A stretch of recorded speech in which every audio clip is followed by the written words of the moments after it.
What if I told you that one secret operation hidden from the world, buried in classified files, and executed by a handful of unknown men changed the entire course of World War II in a single night? An operation so precise, so daring, and so unbelievably risky that even one mistake could have rewritten history forever. This is the story of the silent mission that flipped the balance of power almost instantly without a single headline announcing it. And once you know what happened, you'll never look at World War II the same way again. World War II was a conflict defined by massive armies, fierce battles, and decisions made on global stages. But some of its most decisive moments were carried out in complete darkness, far from public view. As nations struggled to gain the upper hand, intelligence agencies and military strategists realized that brute force alone would not decide the war's fate. One particular operation, planned in secrecy and executed with absolute precision, emerged as a silent turning point that shifted momentum overnight.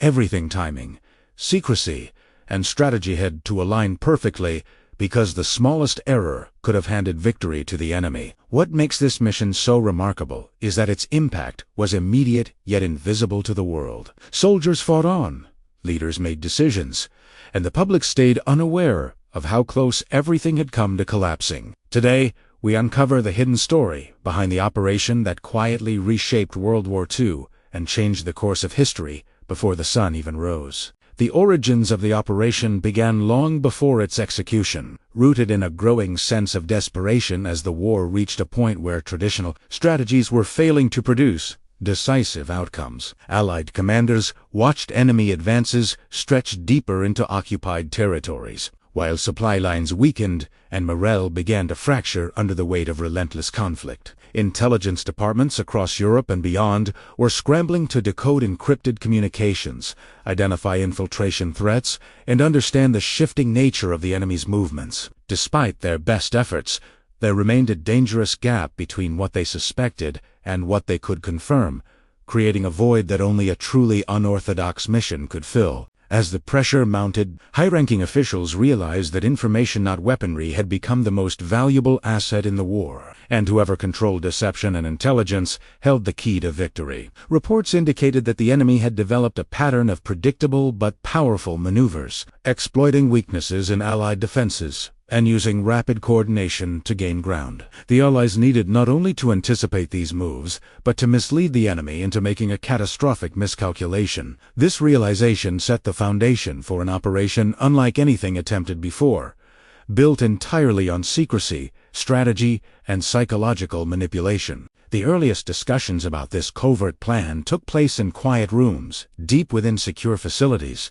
where only a select group of trusted advisors were permitted to enter. Every participant understood the gravity of the moment, recognizing that the war had reached a critical crossroads where hesitation could cost millions of lives. They weighed the risks carefully, acknowledging that failure would give the enemy an unbreakable advantage and expose the delicate intelligence infrastructure they had spent years building. But the potential for success was far too great to ignore, and within weeks, the framework of the operation began to take shape. Planners identified a specific vulnerability in the enemy's system, a blind trust in certain types of intelligence reports, and a reliance on predictable patterns of communication. Analysts discovered that enemy officers consistently responded to particular encoded messages without hesitation, believing them to be completely secure. If these messages could be manipulated, intercepted, or replicated, the Allies could guide the enemy into making decisions that ultimately served Allied interests. Such an opportunity was rare,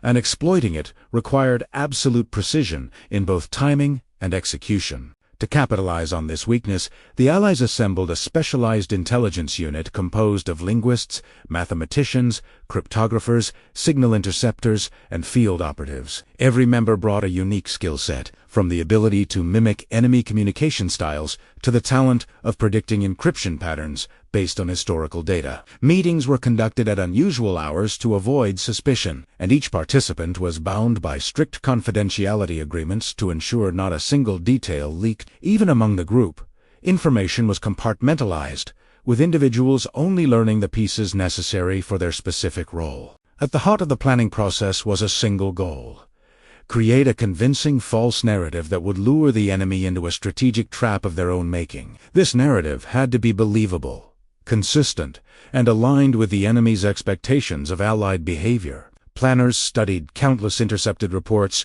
learning the enemy's tone, preferred terminology, and common military phrasing down to the smallest detail. Through this meticulous analysis, they crafted messages that perfectly mirrored authentic enemy communications, making them nearly impossible to distinguish from the real thing. Once the messages were prepared, the next challenge was ensuring they reached the enemy through channels that appeared natural and The Allies identified a vulnerable transmission point frequently used by enemy operatives who believed the route was safe from interception. To maintain authenticity, the false messages had to be delivered exactly the way genuine messages were sent, requiring field operatives to infiltrate specific locations without drawing attention. Training intensified, focusing on stealth, timing, and the ability to move silently through heavily monitored zones. The operation demanded not only technical expertise, but also psychological insight, as planners needed to predict how enemy commanders would interpret the fabricated information. Analysts built profiles on key enemy decision-makers, noting their tendencies toward caution, aggression, or overconfidence. By understanding their mental patterns, the team crafted messages that would influence these commanders into selecting a course of action aligned with Allied predictions. This fusion of intelligence and psychology became one of the operation's most powerful components, allowing the Allies to shape decisions without ever revealing their involvement. As the mission approached, headquarters buzzed with both excitement and fear because everyone involved understood that a single miscalculation could expose the entire plot. If the enemy detected even the slightest irregularity in the communication structure, the plan would collapse instantly, and the consequences would be devastating. But as preparations continued, confidence began to grow, fueled by the team's flawless attention to detail and the increasing belief that they had finally uncovered a viable path to altering the war's trajectory. Still, beneath that confidence lay the undeniable reality that success depended on factors no one could fully control. On the eve of deployment, the operations team conducted one final briefing, reviewing every step of the plan with meticulous care. They examined the timing of transmissions, the placement of field personnel, and the backup procedures in case something unexpected occurred. At this stage, the mission had evolved into a delicate chain of interconnected actions, and even the smallest link held enormous significance. Everyone in the room was aware that their choices would shape not just the outcome of the operation, but potentially the future of the entire war. Meanwhile, outside the confines of the intelligence corridors, soldiers continued to fight on the front lines, unaware of the silent battle unfolding thousands of miles away. Civilians faced air raids, shortages, and constant uncertainty, with no knowledge that a secret operation was being crafted to relieve the immense pressure weighing upon their nations. Political leaders addressed their citizens carefully, revealing only fragments of truth to maintain morale while concealing the critical vulnerabilities that threatened their war efforts. Amid this atmosphere of tension and secrecy, the covert mission became a fragile beacon of hope and opportunity to shift the tide without widespread destruction. To reduce risks, the planners developed a series of contingency layers to protect the operation's core objectives, even if parts of the plan were compromised. These layers included disguised fallback messages, alternate transmission times, and emergency extraction routes for field operatives. Every possible failure scenario was mapped out in advance, allowing the team to anticipate disruptions that might otherwise derail their progress. This level of preparation demonstrated the seriousness of the mission and underscored how deeply the Allied leadership believed in its potential. Throughout the final days of preparation, there was a growing sense that the operation represented more than a tactical maneuver. It symbolized the importance of innovation and intelligence in a war dominated by massive conflicts. Traditional strategies had reached their limits,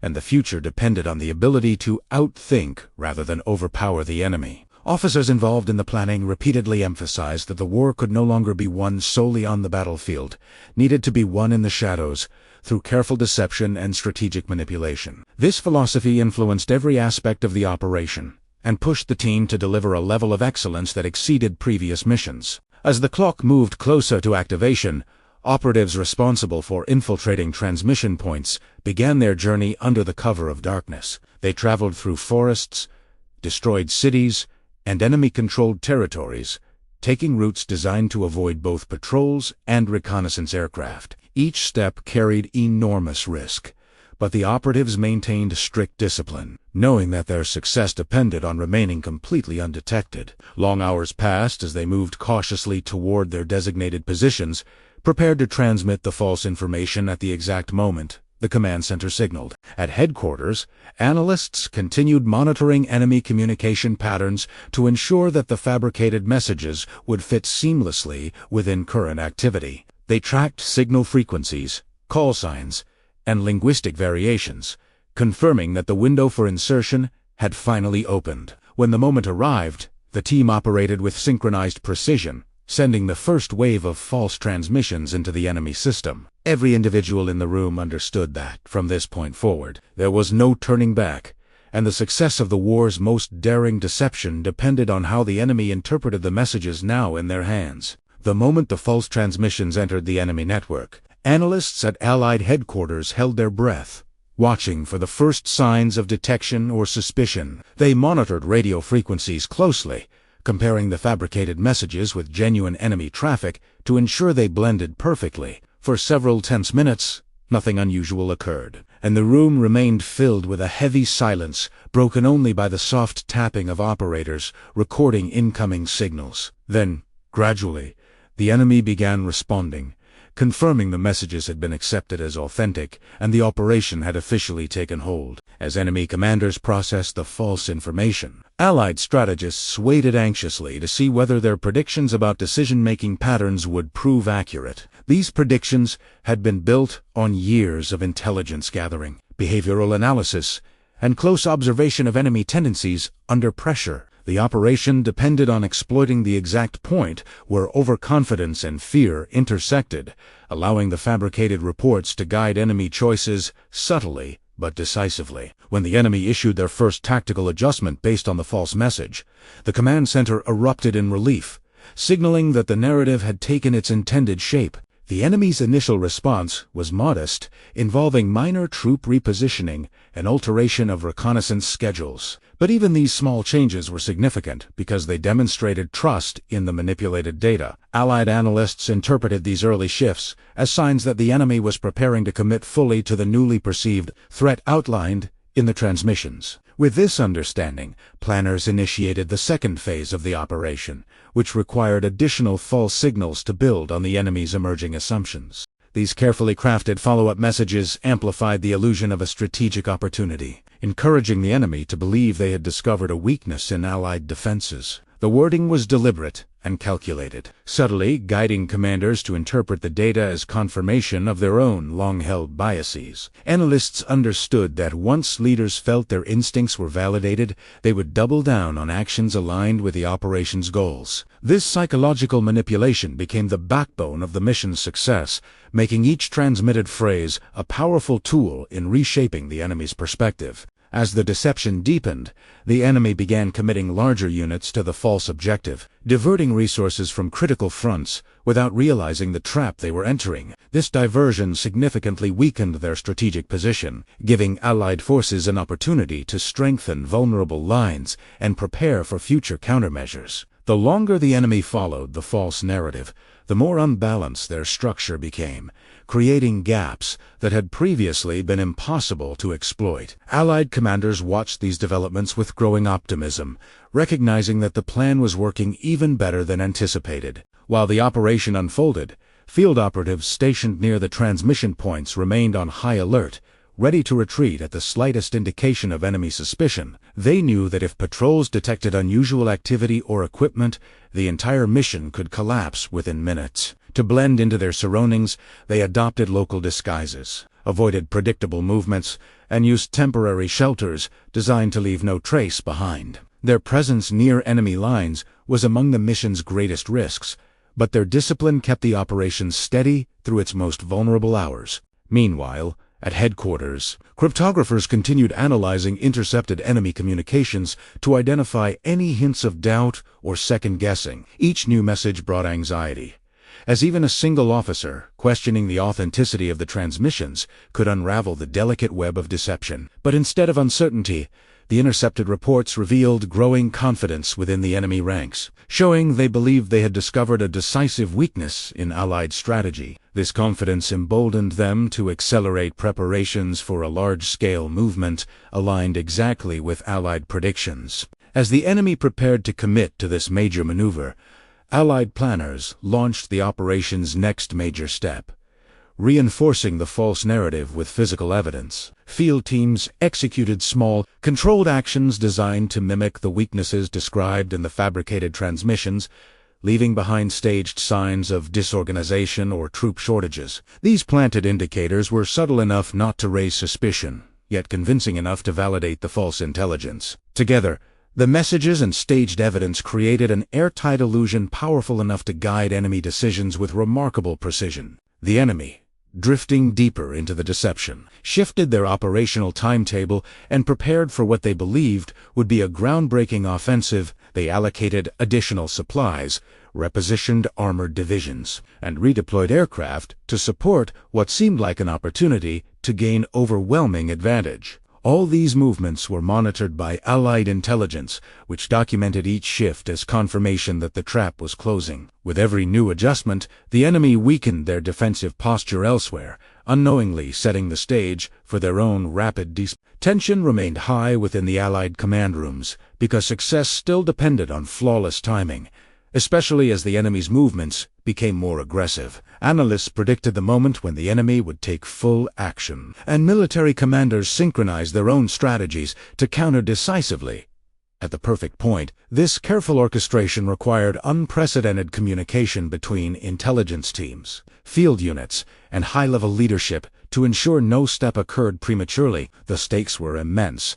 One misalignment could erase the advantages built through weeks of preparation. As the enemy prepared for their decisive strike, minor anomalies began appearing in their radio traffic, suggesting that a few officers were detecting irregularities. These officers had noticed inconsistencies in response times or subtle variations in language that didn't fully match earlier reports. While their doubts were small, the intelligence team recognized the threat these suspicions posed and moved quickly to issue additional false transmissions that smoothed over the inconsistencies. By addressing these concerns, before they grew into widespread suspicion, the team preserved the operation's momentum during a critical juncture. With doubts subdued, the enemy resumed their preparations, finalizing deployment orders and positioning units exactly where the Allied strategists hoped they would be. For the first time, commanders on the Allied side allowed themselves to believe the operation might succeed without detection. They reviewed updated maps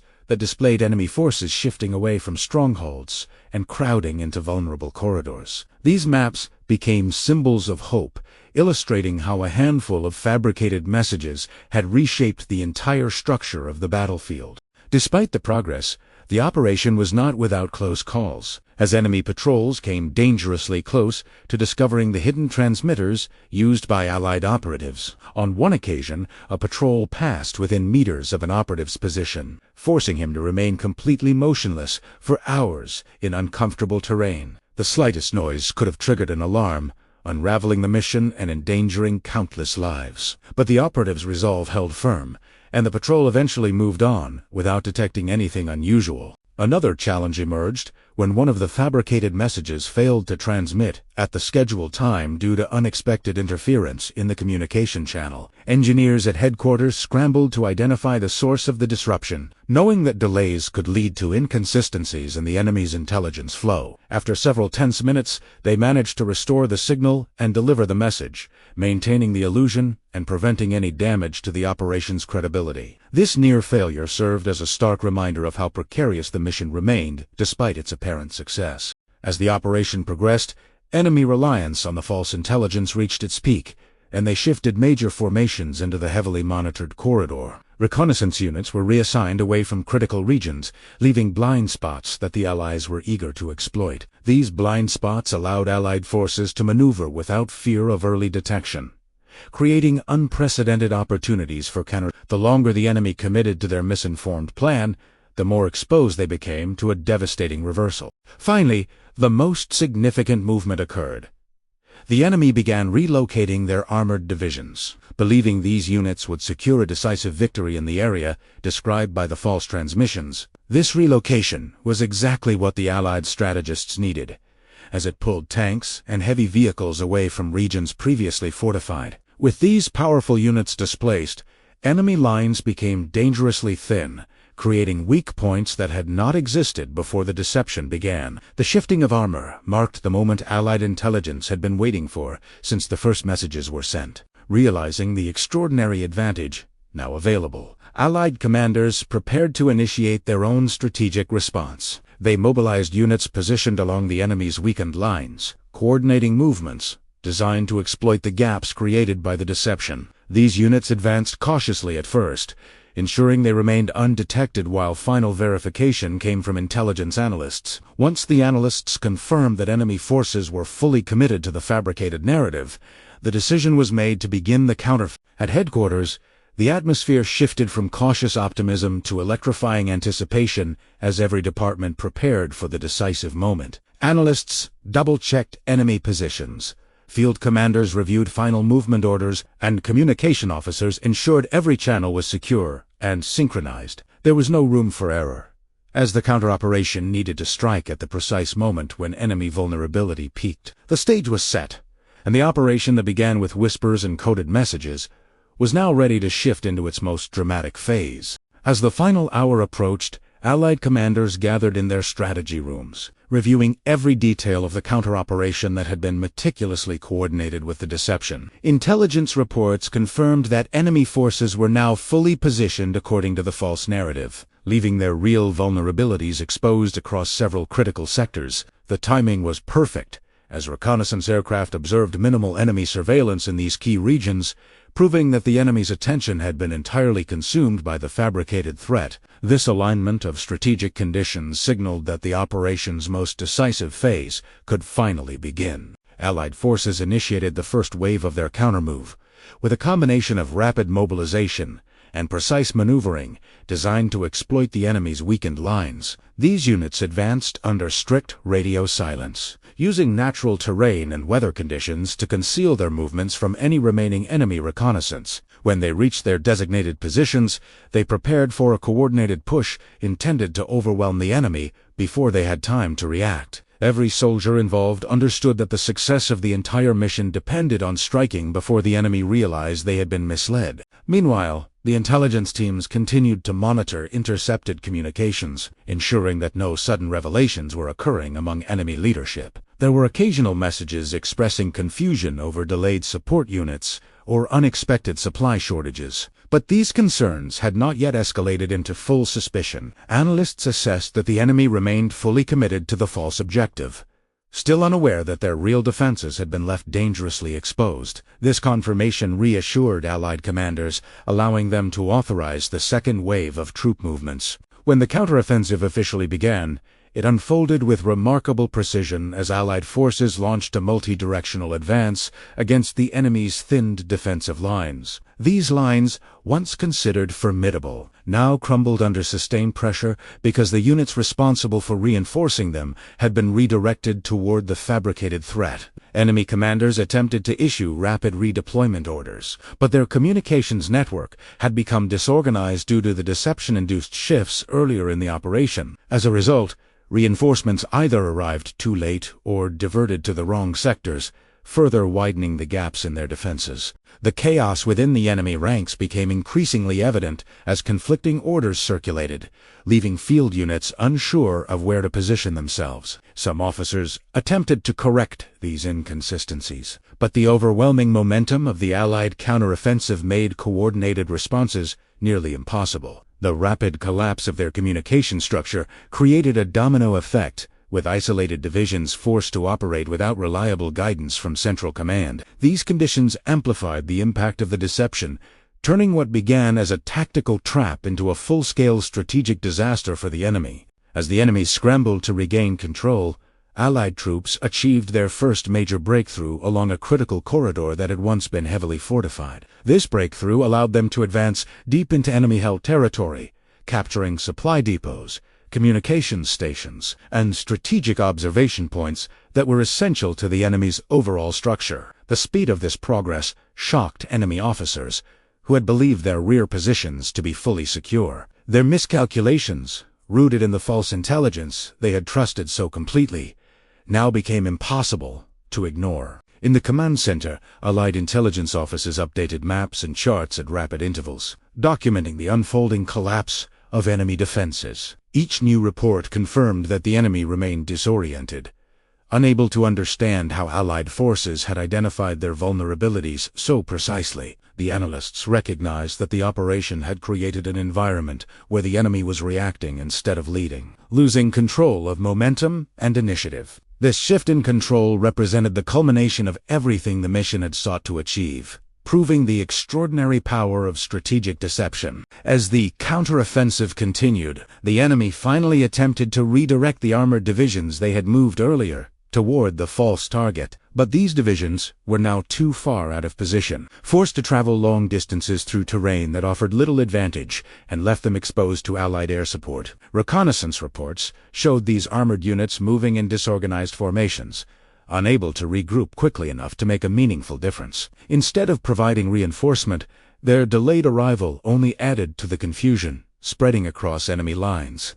Realizing the scale of the unfolding disaster, enemy leadership issued urgent directives to halt the Allied advance. But these orders were undermined by conflicting intelligence streams and communication breakdowns. Without clear, reliable information, field commanders made decisions based on partial or outdated data, often moving troops into positions that worsened their situation. The more the enemy attempted to correct their mistakes, the more deeply they became entangled in the consequences of the deception. This downward spiral revealed how thoroughly the operation had penetrated both their strategy and command structure. Amid this chaos, Allied forces pushed deeper into contested regions, capturing strategic territory that had previously resisted multiple offensives.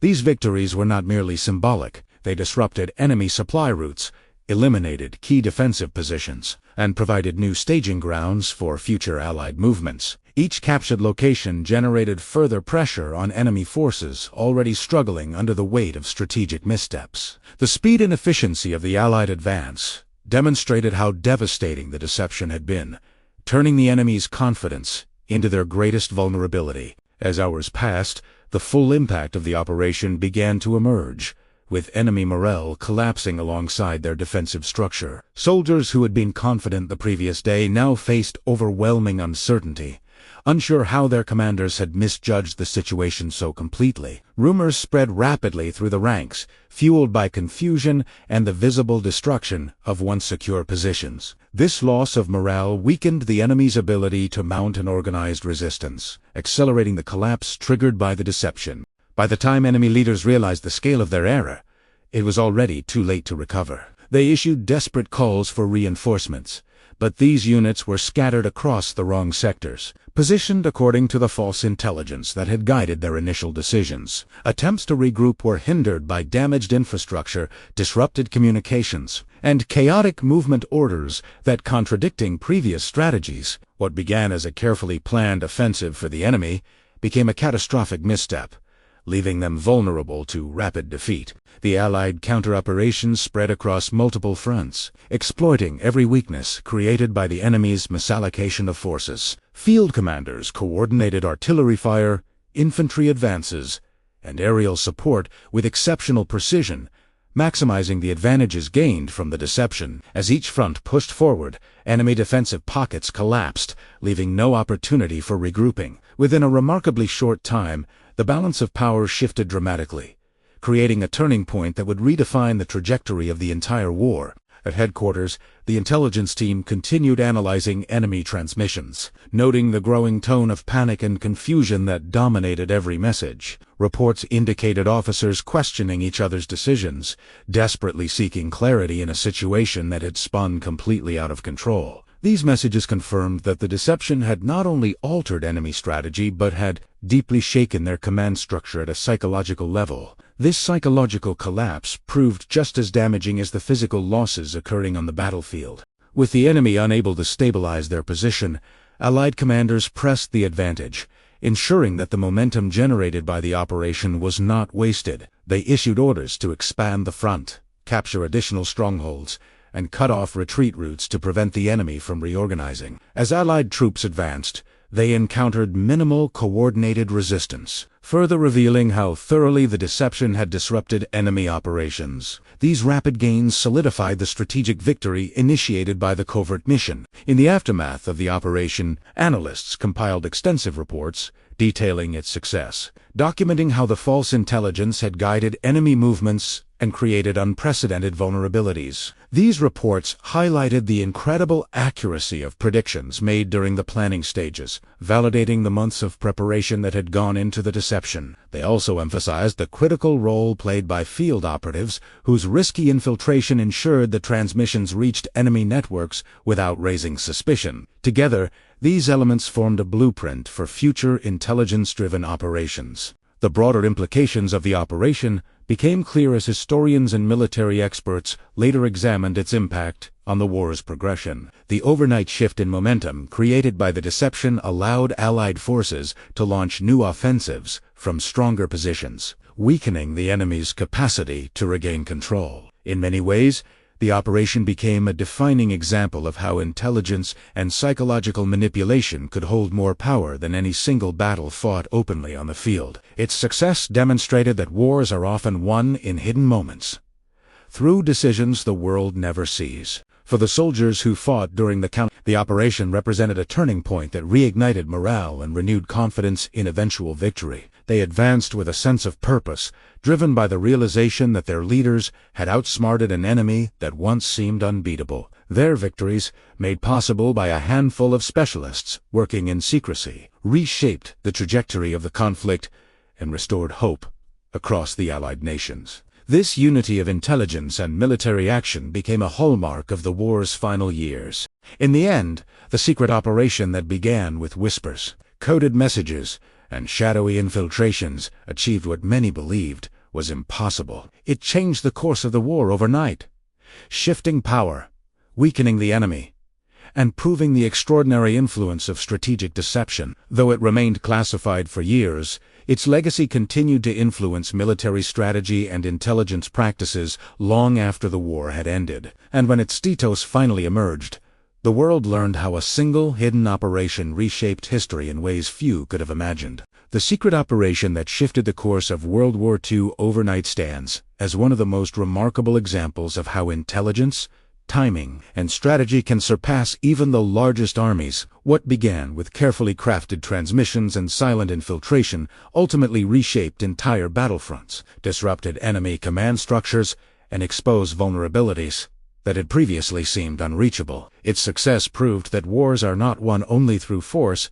but through the minds and decisions that guide each movement behind the scenes. Long after the final shots faded, the operation remained a powerful reminder of the invisible forces that determine the outcomes of history. For years, the details of this mission stayed hidden in classified archives, known only to a select few who had witnessed its execution from the shadows. When those details finally surfaced, they revealed the extraordinary coordination, bravery, and innovation that made the operation possible. It became clear that the heroes of this mission were not only the soldiers on the battlefield, but also the quiet thinkers, analysts, and operatives who risked everything to shape a turning point the world never saw coming. And today, its legacy endures as a testament to how a single, well-executed deception can alter the fate of nations in just one night.